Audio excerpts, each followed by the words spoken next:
Nagpalit day ko og putumaya mga idol kay actually paborito jud nako ning putumaya.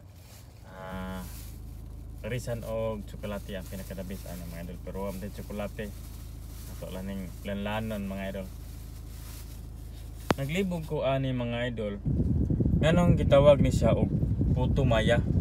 Pero paborito jud nako ni mga idol.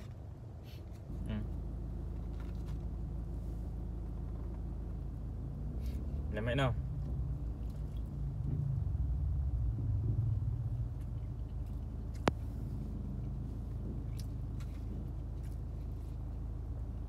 Nanta.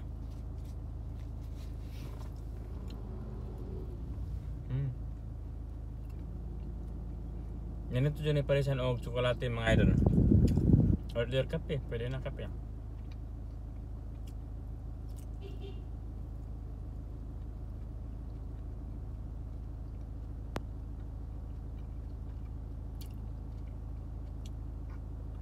Maglibog ko ani mga idol, nganong gitawag ni siya og putumaya nga dili man siya puto. Same naman gapon siya og biko, forma. Dapat ang tawag ani dili ni putumaya. Kaya dili man siya puto, wala man siya ang puto magud kanang orag gigaling siya. Ngani humay gapon bugas galing niya. Katong nakatibuok. Untoy puto. Yung anong gitawag ni siya og puto, dapat ang tawag ani mga idol biko maya. Kay simrong gyapon sa biko, di ba? Okay. Good morning. Ngaon ta.